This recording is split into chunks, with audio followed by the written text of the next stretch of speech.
Peace, everybody, and welcome to the next episode of I Love Me Affirmations with your girl, me, Reese Marie. We are diving back in part 2 of what gratitude means.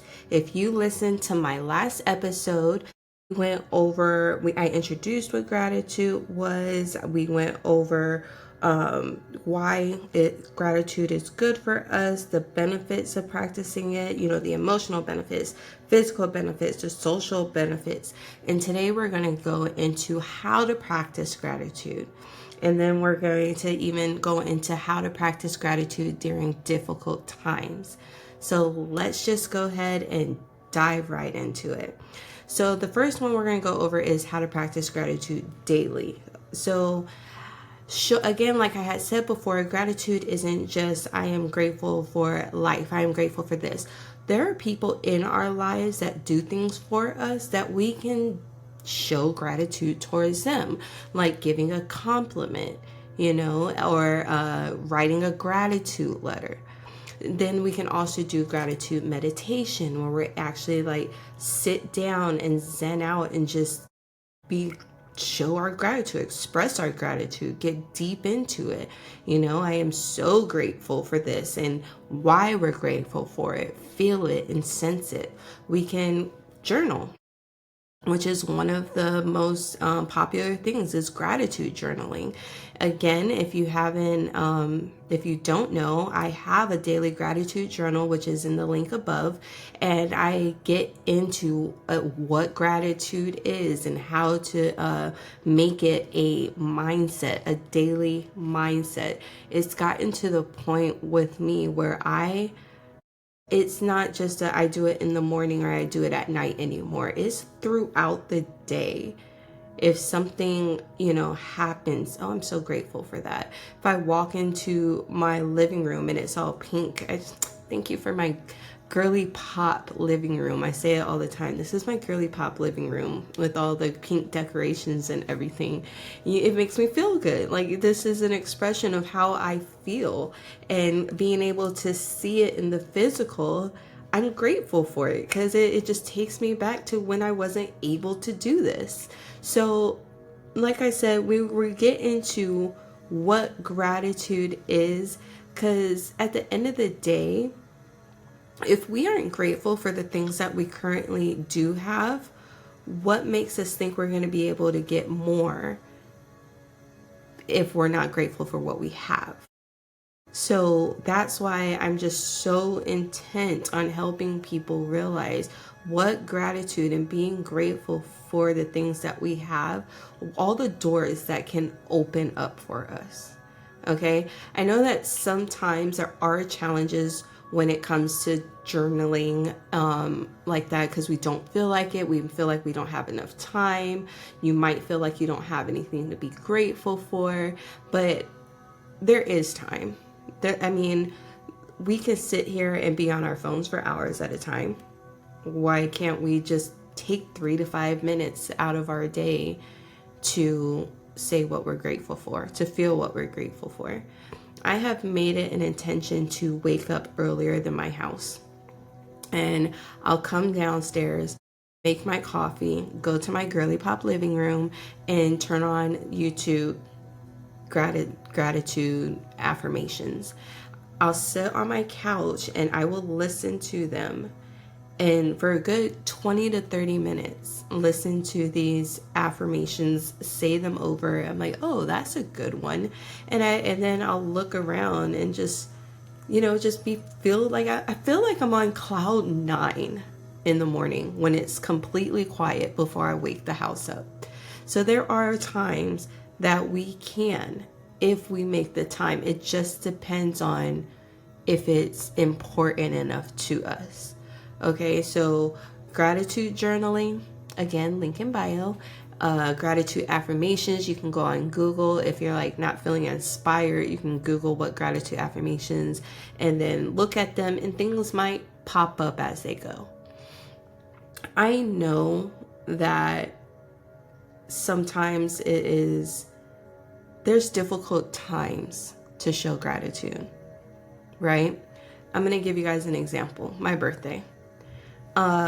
I went and did an Amazon route early in the morning, and before I got home, my teenagers, I have an 18, 17, 15, and a 3-year-old. But the teenagers were like, hey, when you get home, just go straight upstairs. So I went upstairs, and I could hear them downstairs with their friends, because these friends usually come over every weekend. So I can hear them all downstairs, giggling, laughing, things clinking around. I know what's going on. So one came up and said, okay, you can come down now. I come down, and my kids had thrown me a Maleficent birthday party. A Maleficent birthday party. If you can't tell by my YouTube name, Maleficent Vibes, Maleficent is my girl. I love her. So to have this Maleficent themed birthday party, balloons, banners, they made cupcakes, they made this breakfast, had my champagne and orange juice waiting for me. We watched Maleficent, we talked, we laughed. It was so much fun. They sang happy birthday to me. I had the best birthday. And then I ended up getting presents. I didn't think I was going to get any. I got some presents.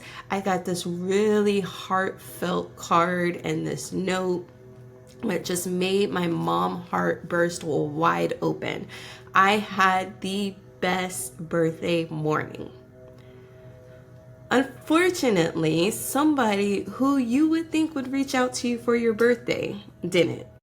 All day. I didn't hear from this person all day. I didn't hear from this person half of the next day.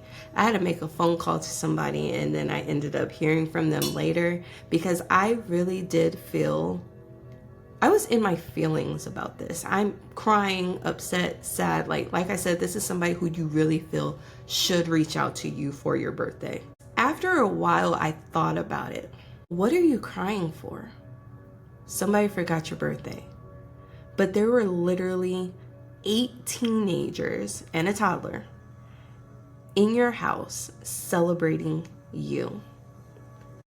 There were 8 people who thought that you were worth celebrating, who wanted to come over and help put this together to celebrate you. What are you crying for?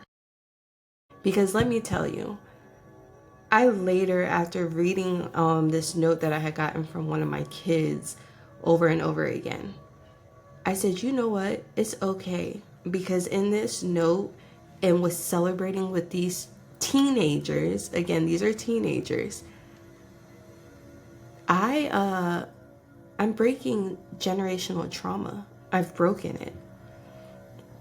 I have broken generational trauma with having this relationship with these kids. I am grateful. I am grateful for that.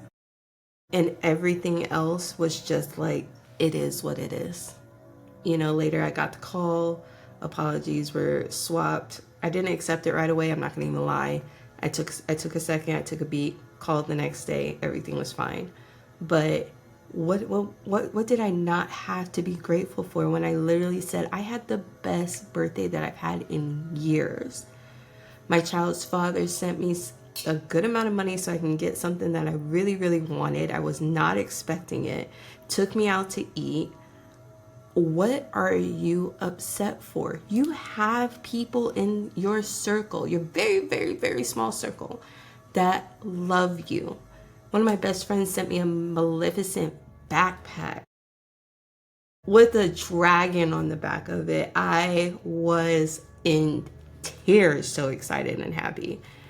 I've carried it with me almost every day since. What do you not have to be grateful for? And guess what? My whole focus and everything just changed, and I felt better. After practicing gratitude for a long period of time, I've realized that I'm not depressed as I used to be. My anxiety has gone down so much that I don't even identify with it anymore. I used to just be a ball of nervous energy until I started doing this and practicing it and changing my mindset. I might have some anxious moments because I have a toddler, but they're not as intense as they were before, and I don't keep them for a long period of time. I'll think of a quick affirmation. I will put something on YouTube, like I change it so I can get back to center. I am not anxiety. Anxiety does not identify with me. Depression does not identify with me. A lot of it was changing who I was around, who I, talked to on the daily and stuff like that, and showing gratitude. Okay, so some key points in this, we're gonna do gratitude letters for people who do things for us. I am very good at when somebody does something for me, I show my appreciation over and over. Thank you so much. I appreciate you so much. I give compliments like crazy. So we're going to go over those for cultivating gratitude, okay? We're going to find time to show gratitude. Even when you're driving on your way to work. I have a car to get me to work. If you don't have a car, I have a way to get to work. I found a way to get to work. I'm at work making money to do the things that I can do. Oh, a bill came up. I can pay it. I can put money towards it. I can do something, right? And remember that there are people around us who do love us, even in the times where we feel like we are not loved. Thank you for joining me on this gratitude journey. Again, link in bio to my guides, my workbooks. We can do one-on-ones. I have a monthly subscription in there.